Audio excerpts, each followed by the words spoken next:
Following the release of Endwalker in late 2021, Final Fantasy XIV fans were left wondering where the story was heading to next.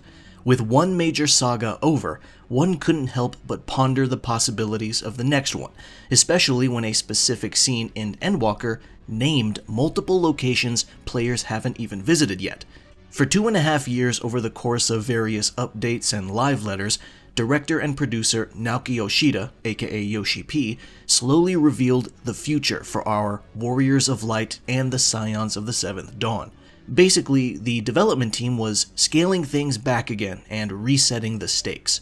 With Endwalker concluding with the prevention of planet-wide destruction, it makes more sense for the players and the main characters to take a breath and deal with smaller-scale threats again rather than endless escalation. So what exactly did this mean? What were our Warriors of Light and Scion companions going to set out to do? Well, basically, they were going to go on vacation to the New World, the continent of Tural, the landmass that lied far to the west of Eorzea, which would present new opportunities and challenges, specifically at the behest of a new character introduced in Endwalker's post-release patch content, Wook-Lamont. Dawntrail is meant to set the foundation for a new era of Final Fantasy XIV, where our leading cast explores new corners of the world, making new friends and enemies. Obviously, I couldn't begin to guess where it would all lead another 8 to 10 years from now, but the question that needs to be answered here is, does Dawntrail do a good job of putting this new saga's best foot forward? Well, I've bought the expansion, I've finished it, and now it's time for me to talk about it. So let's finish up this introduction and proceed with my review of Final Fantasy XIV Dawntrail. Normally, when I review a game, I start off with giving a summary of and thoughts on the story and characters, but I'm actually going to shuffle things around for this review because the story is the one thing that will receive the bulk of the discussion, so we're going to save that for last. Instead, I'm going to take a bit of a tiny detour by saying that I have not touched Final Fantasy XIV since I completed Endwalker's main story about 3 days after it released. Meaning, yes, I went 2.5 years without starting up the game. In fact, I completely forgot that sometime in that window, I switched over from playing the PS4 version of the game on my PS5 to the native PS5 version. And I completely forgot that doing so without adequate preparation would totally reset my character configurations, including my hotbar and my HUD. So when I came back, I had to spend a good couple hours just putting things back where they were. Anyway, I renewed my sub right when Dawntrail released, but I had to catch up on patch MSQ first. So I want to take the opportunity to just say, I really wish someone told me that post-Endwalker MSQ was based on Final Fantasy IV, because I would have started playing it way sooner, and would not have waited until Dawntrail's release to finally go through it all. I would have at least done it when Update 6.5 released. Regardless though, it was really cool receiving such a modernized alternative take on Final Fantasy IV's setting and bosses. Going through that one dungeon that featured Baron was honestly really cool. Unless I'm forgetting something, I think this is the first time Baron was ever created with such fidelity before, and as someone who first played Final Fantasy IV almost 25 years ago at this point, it actually made me kind of emotional. So yeah, it was really nice experiencing all that at once in the lead up to Dawntrail. Also, I liked Zero, and it was nice to have such a focus on Vritra. Now, moving on to actual 7.0 stuff, which is the patch number for the Dawntrail expansion, the biggest thing added to the game, besides Dawntrail itself, is the long-awaited graphics update. A Realm Reborn released way back in 2013, and to no one's surprise, gaming technology has gotten pretty robust since then. As the years passed, the game has begun to look more and more outdated, with some of its really blurry environmental textures and super pixelated hair and clothing textures and mediocre shadows and lighting. This graphics update, however, was able to address quite a lot of these problems. Not every single one, but enough for the difference to be pretty substantial. Skin looks nicer, a lot of clothes look nicer, most hair looks nicer, and lighting and shadows are softer and more realistic, and environmental textures are higher resolution and much sharper. In fact, a lot of areas are straight up given more foliage too. Grass, bushes, flowers, etc., with this update to further enhance the world and give it more life. Some outfits that have metal on them are given more of a detailed metallic texture and more realistic light reflection. I honestly didn't mind that much playing the PS4 version on PS5, but putting up with 2 hours of reorganizing my HUD and hotbar was actually really worth it for the graphics update alone. The game sincerely looks like an entire console generation better, and that's even more apparent when you reach the late game of Dawntrail and start seeing assets that were clearly made with this graphics update in mind. Of course, it's not so robust that the game looks like Final Fantasy XVI or something, but it doesn't need to. It just needs that tiny extra bit of visual future-proofing to still look reasonably good for another 10 years. The game has come a long, long way since its release on the PlayStation 3. It's bigger, more ambitious, and prettier. Sadly, not every single piece of the game received an update on this first go-around. In some cases, the untouched textures are even front and center in some cutscenes. If you've already passed them by entering newer content, then it's unlikely you'll see them again, but if you do, it is pretty obvious. Overall though, the graphics update is, by and large, quite successful at doing what it's meant to do. The game looks better than ever. And you can look better than ever by visiting my new merch store. As of right now, I only have 2 shirt designs, one of which is a tribute to Hironobu Sakaguchi, creator of the Final Fantasy series. But I also have a beanie with my logo embroidered on it. Both shirts are available in lightweight fabric and heavyweight cotton. I've already received samples for quality checking, and I can confirm they look great in person. If you're interested, visit mildconviction.com or check the store tab of my YouTube channel page. Thanks for listening, now let's get back to the review. Moving on, let's talk about the actual content of Dawntrail, and we're going to start off with the true main character of this expansion. Not Wuk-Lamat, but the continent of Tural. If it wasn't obvious already, the New World is analogous to the Americas in real life, to the point where Tural is also divided into northern and southern halves, and they are very distinct from each other. When you first enter Dawntrail content, you're taken straight to the southern region, which is where 3 of the expansion's 6 zones are located. And let me tell you, they feel fucking gigantic, especially because they essentially encompass multiple biomes, so to speak, including mountainous ranges, the deep jungle, and deserts. And they don't just feel huge, they look huge too. When I first walked into each zone, I would look out into the distance, see something noteworthy, and think, I probably can't go all the way over there, right? But then I open my map, zoom out, and even though it was still invisible, the size immediately suggested that, yes, actually, I can go all the way over there. And then, eventually, I do. I don't actually know if these zones are that much bigger than the zones of other expansions because I haven't crunched the numbers, but the art team did an amazing job of making them seem huge regardless. And speaking of art, each of the zones are gorgeous. They're all lush with detail and stuffed with so many environmental assets, it's clear as day that this expansion benefited greatly from the graphics update. They knew they were increasing the game's fidelity, and they definitely took advantage by making Tural probably the most vibrant location in the game thus far. The views and vistas are truly beautiful. They remind me of how often Final Fantasy XVI's views would make my jaw drop, but this game takes it a step further by actually letting you reach all of those spots off in the distance. And that's just southern Tural. I haven't even mentioned northern Tural yet, which, as you may have guessed, is designed to mimic the appearance of the American Southwest. And let me tell you, as someone who lives in the American Southwest, it was really cool of yoshi-p and team to use my backyard as a location in their game. The impressive, vibrant visuals and art direction don't stop at the zones either. They include the expansion's dungeons and trials too. And this is our next topic, duties. As part of the traditional MMO experience, of course, we gotta beat up some trash mobs and big baddies in parties of 4 or 8, depending. Visually, these duties also look fantastic. They're colorful, distinct, and have a lot of detail and just generally great aesthetics.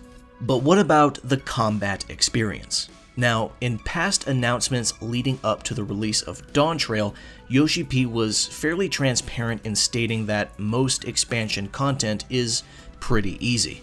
If you wanted a challenge, you basically had to go out of your way to do extreme trials, savage raids, or even ultimate raids if you really want to be bullied. For people who actually do want a bit of difficulty in their MSQ experience, Final Fantasy XIV has been a bit of a letdown on that front. And the team sought to remedy this with Dawntrail, meaning they tried to up the difficulty of mandatory duties. Not by a lot, they weren't trying to put these duties on the same level as savage raids or anything, but raising them up enough to make the average player sweat a little bit. In the opening days of Dawntrail, I saw some people complain that the developers might have overtuned and made these dungeons and trials too difficult for the average player. But frankly, I think that's kinda ridiculous. I am by no means an amazing player. I've never even attempted a savage raid, let alone cleared one, but across all of Dawntrail's dungeons and trials, including dungeon trash mobs and dungeon bosses, I only ever died in 3 specific fights, and I never watched any guides before starting those duties. If I can do it, you can too. If, for some reason, you made it this far into the game and you're having trouble, my advice is pretty simple. Regardless of whether you're playing with NPC party members or other human players, always keep an eye on what your team is doing and follow their lead. If a boss is preparing an attack and you see everyone run to a specific corner of the arena, you should probably stop what you're doing and follow them. If you watch everyone quickly spread out, then you should probably spread out too. You gotta learn how to watch for and understand visual cues, and that's besides, looking at the lines on the floor and avoiding them.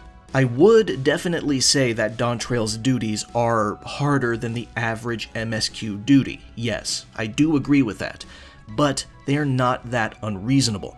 They do have some pretty wild mechanics here and there, but for me, those are part of the fun.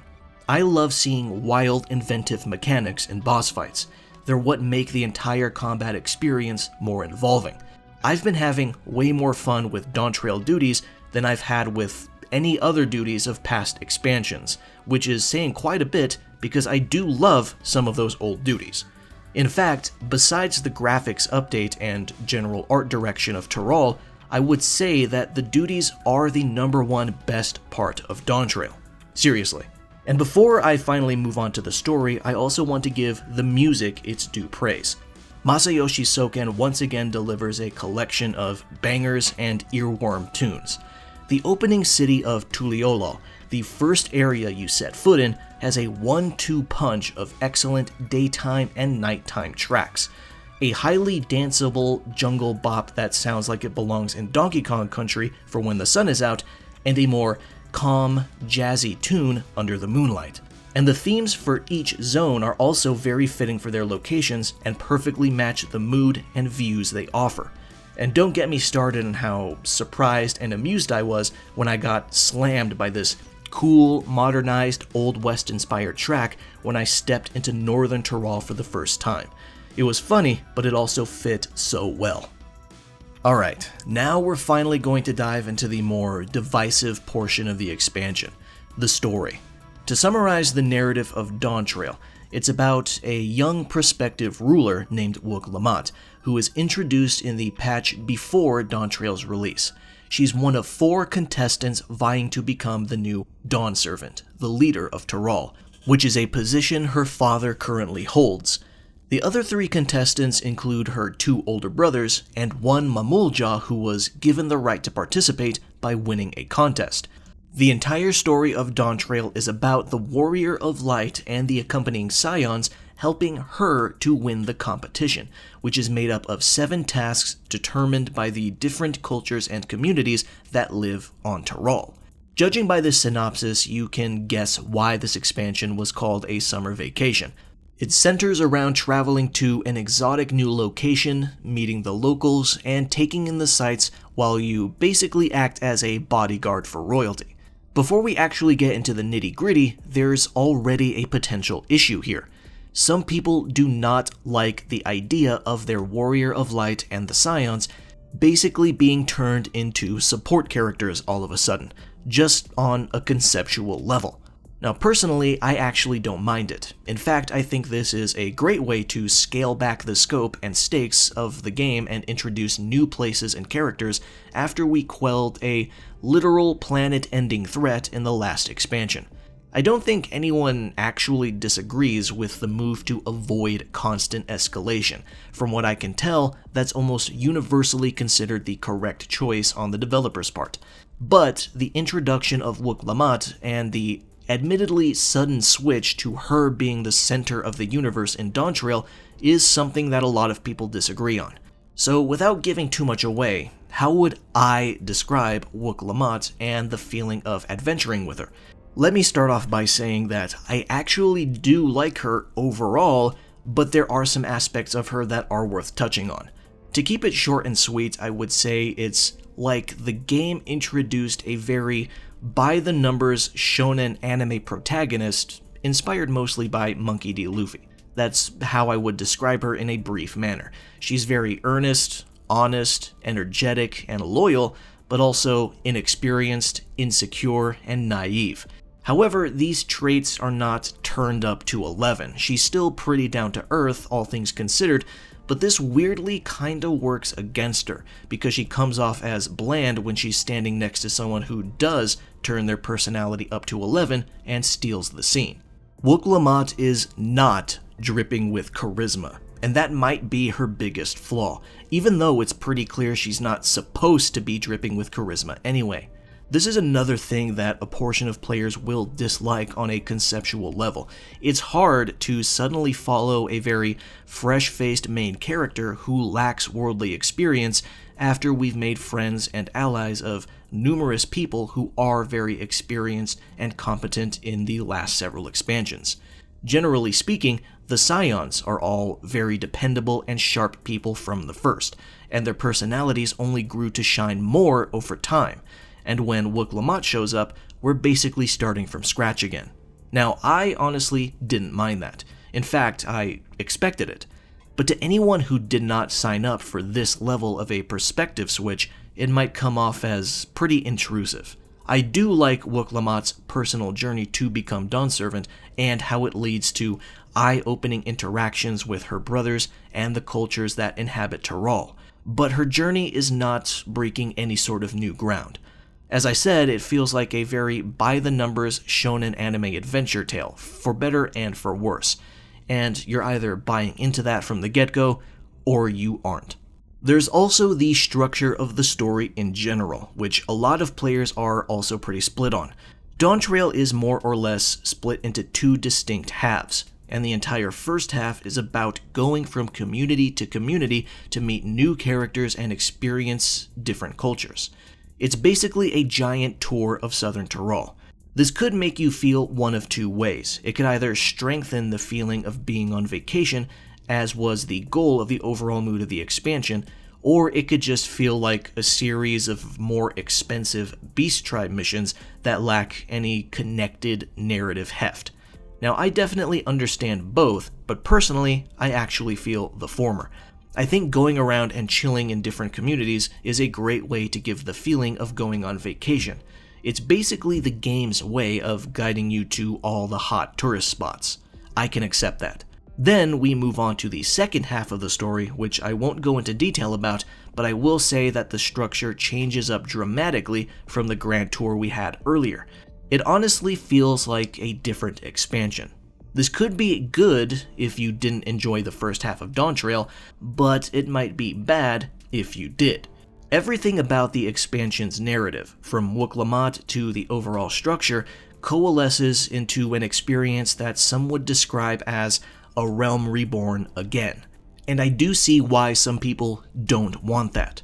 But I still feel pretty positive of it overall. When push comes to shove, I would definitely still replay Dawntrail before I would replay A Realm Reborn, and I don't even hate ARR with a passion like some players do. Now, we've covered the primary talking points of the story, but there's still a few other comments I want to make. First is the amount of voice acting. I've noticed that Dawntrail is very strangely sparse in the amount of cutscenes that are actually voiced. I haven't run the numbers or anything, but in my gut, it feels like half of how many lines were voiced in Endwalker. Every time a seemingly important cutscene started, it was a total coin flip as to whether it had voice acting in it. And some pretty important scenes were left silent, while a few apparently less important scenes were voiced. It was kind of odd, to the point where it was actually kind of distracting. I've lost count of how many times a cutscene started, got several text boxes in, and I thought, this seems important enough to warrant voices. I wonder why they didn't record any for this. It's a strange feeling to have because this is the first expansion that made me feel this way at all. Second, while I still do like Wook-Lamont in general, it is both praise and criticism that she is still outshined by several minor characters introduced throughout Dawntrail. Wook-Lamont is such a strong presence that she supposedly has more lines of dialogue in the expansion than the next 4 characters combined. Despite that, there are multiple characters with a fraction of the screen time that manage to show more personality than her. This is praise because it's impressive to create such strong characters that make a lasting impression despite being so minor in their roles. But it's also criticism because why is the main character so constantly and easily getting shoved to the side by characters who are only present for mere minutes? Speaking of characters though, one of the new ones who do not outshine Wook-Lamont is the primary antagonists. I won't talk about them in detail so as to avoid more significant spoilers, but the main baddies in this game are pretty damn average. They're adequate enough for me to accept that they're the main antagonists, but they're nowhere close to being as investing as the main bad guys of past expansions. There's one criticism I've seen from other people, and it's about the Warrior of Light being weirdly passive and allowing bad things to happen, which is obviously for the sake of plot progression, but that does not make it any less egregious. And while I do agree with this to an extent, it is absolutely not a criticism exclusive to Dawntrail. The passivity of your character has been a criticism of this game that people have had for years now, so I'm not holding this to Dawntrail specifically. Beyond that, there are also some minor writing inconsistencies, like huge, strange leaps in logic, or just general details that are kind of weird if you notice them. But if you're like me and are willing to just accept this simpler story at face value and not look too deep into it, then you probably won't get hung up on any of that stuff. If you're someone who is detail-oriented and scrutinizes every tiny thing though, it might add up to be very frustrating. Overall, I would say Dawntrail is generally good, but it has its highs and lows. If you're here for the art direction, new zones, the dungeons, the trials, and the music, then this is a great expansion for those qualities.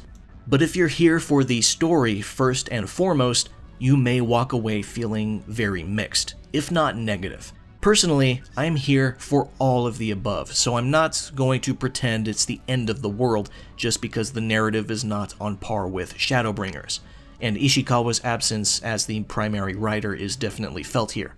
I think everything adds up to still be a good experience at the end of the day. Tural is a beautiful location, the graphics update has done wonders for the visuals, the music is gorgeous and catchy, and the duties are awesome. It's really only the story that's a big asterisk next to an otherwise solid experience. Now, the next question that everyone likes to answer is, where do I personally rank Dawntrail among all the content in Final Fantasy XIV? Well, let's go over the list in order. At the top, undisputed number 1 is Shadowbringers. Shocker, I know, free thinker over here. Second is Endwalker, if only for the duties, music, emotional heft, and some of the sickest cutscenes in the entire game. Third is Heavensward. Then a very close fourth would be Dawntrail. I actually like Dawntrail's zones and duties more than Heavensward's, but Heavensward is just an overall tighter package. After this, my ranking gets kinda weird. 5th place would be the Doma section of Stormblood, 6th is A Realm Reborn, and 7th is the Alamigo section of Stormblood. I cannot overstate how much I don't care for the Alamigo section of Stormblood. I realized how much I dislike it when I realized that literally all of my positive opinions of Stormblood are related to the Doma section, and none of them are related to Alamigo. That's just me though, maybe I'm the crazy one for feeling this way. Now finally, there is the future to ponder about. We've got the inevitable patch MSQ coming, yes, but in another 2.5 years we'll be getting another expansion, and there's no telling what exactly it'll be about. Will it be another story that takes us to another place where we follow another new main character? Or will it be another Warrior of Light and Scions adventure? Who's gonna be writing it? Is Ishikawa coming back for it? Probably not. I am under the assumption that she's secretly working on Final Fantasy XVII, but who knows? I could be surprised. Regardless, I am still looking forward to what the team will bring us, and I am hopeful of any other projects Creative Studio 3 might be working on. This concludes my review of Final Fantasy XIV Dawntrail. Thank you for watching, and I'll see you around.